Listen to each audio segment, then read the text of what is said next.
G'day. It's now about 43 hours since I had surgery, and I'm really surprised that I have zero pain. I haven't been taking any painkillers or anything since I left the hospital, and I was kind of waiting to see if the pain got to a point where I would want to take them, but I just haven't had any pain at all. I can't believe it.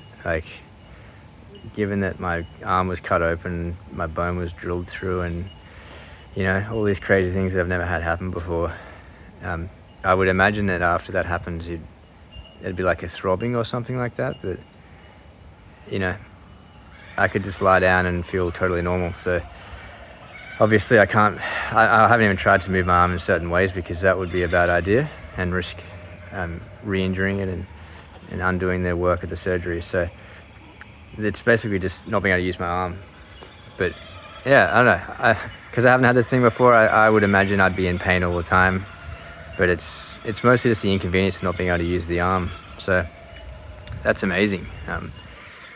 So maybe anyone that's concerned about an upcoming surgery, it's like a lot of things, probably most of the suffering is in the mind, and in reality things are not so bad. Oh no, I had a page open that I was going to read to you. One sec. So a quick recap, because I've now looked over the operation report more thoroughly.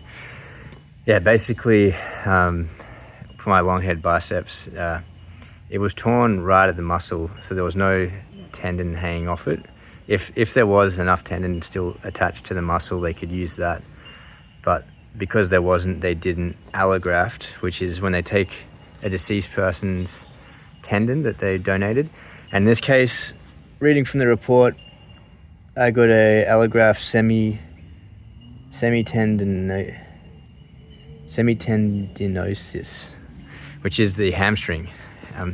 So I've got someone's hamstring tendon in my bicep, which is pretty cool actually, because I think the hamstring probably takes way more force than the long head of the biceps, so it makes me think I've got a super strong long head now, stronger than usual, which is cool. Got to put that to good use. And also with that, I didn't even realize that was a possibility, that I could get a donor tissue. So that I was surprised when I woke up. It's not like I even considered that, and it do I want that or not? I'm glad I have it. I just kind of let the doctors do what they think is best. But yeah, it's just surprising to think that there's some tissue in me now that's not of my creation. Anyway, all right. I've got a meeting with the surgeon in just about a week from now. It's Sunday today, and it's not tomorrow, but the Monday after that I'm meeting up with him. So until then, I think I'll just be really conservative. I've got the exercise. I'm going to show you again doing it today, but without a shirt on, just so we can see more of what the arm looks like. I'll do that 3 times a day, just throughout the day, just moving the arm. Yeah, it's a bit scary, because I just don't want to re-injure it, or and I don't know what it's capable of yet, so I'm just being really conservative. I have been using my hand pretty freely though, because it feels like I can move it around, and I can do that isolating without using my arm, so I feel pretty comfortable, which is nice, because I can at least manipulate things with that hand, which helps a lot, just holding a very light thing with a sling on or something. Because I'm with my parents right now, but I'm going to try to head back home tomorrow, and I live alone, so we'll see how I go. I feel like I've had 5 or so messages from a lot of you guys saying that you've also torn the long head of your biceps. Some of you got surgery, some didn't. So it seems pretty common. And then reading this, it's just a book. I don't know how old it is. I should check that. But anyway, here, rupture of tendon of long head of biceps. Rupture of the tendon usually results from wear and tear of an inflamed tendon as it moves back and forth in the intertubular circus of the humerus. Anyway, this usually occurs in individuals greater than 35 years of age. I am exactly 35 years of age. The tendon is torn from its attachment to the supraglenoid tubercle of the scapula. The rupture is commonly dramatic and is associated with a snap or pop. The detached muscle belly forms a ball near the center of the distal part of the anterior aspect of the forearm. Rupture of the biceps tendon may result from forceful flexion of the arm, wind, against excessive resistance as it occurs in weightlifters. However, the tendon ruptures more often as a result of prolonged tendonitis that weakens it. The rupture results from repetitive overhead motions such as occurs in swimmers and baseball pitchers, which tear the weakened tendon where it passes through the intertubular sulcus. I just find that pretty amazing because that's bang on what I was saying in the first video of the series. I think 3 years ago I was when I was doing the intense mobility of the slow and leg head on rings. It was just really stretching the long head. I think I overstretched it and partially tore it then. And I had tendonitis for at least a year. Gradually sort of got through that, but it never quite fully resolved. And then, then there was just another instance, and then it fully tore. So it does seem like a weakened, just not a, it just seems like a vulnerable part of the shoulder, really. So if you have tendonitis in your long head of your biceps, I don't even know what my advice would be, it's just try and take care of it, I guess. But also maybe if you have this result, it's not the end of the world. I'm so surprised how okay this feels. I guess the interesting bit will just be see how much strength can I gain back. Does it feel better than before? Does my shoulder feel stable? And I'll have to wait and see when I can actually start doing those things. I also measured both of my arms, and I'm gonna probably once a week measure my arm to just check the atrophy. Before this, my right arm was 13.75 centimeters in diameter when I was flexing it. My left, 14.5.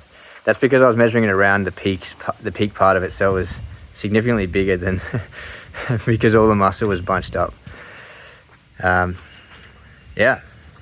right, I'll show you these exercises, and then I probably won't make an update until if something interesting happens, but I imagine I'm just going to be like this for the week, just maybe feeling slightly more comfortable every day, but not really challenging the arm.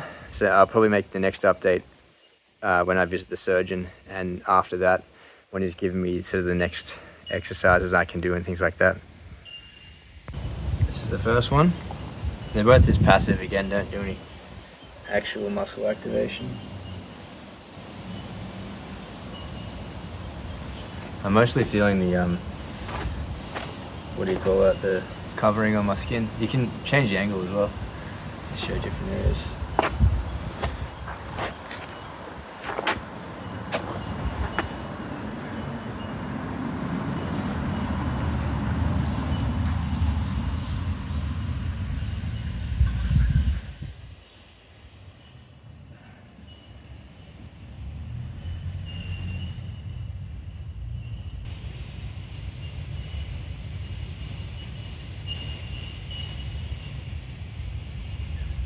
Doesn't hurt.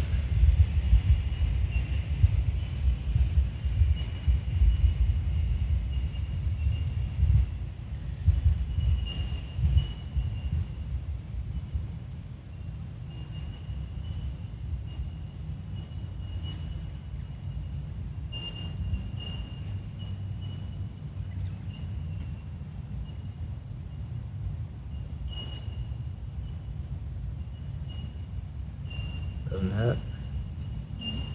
Maybe it feels a little bit tight and weird just because I haven't used it for a while.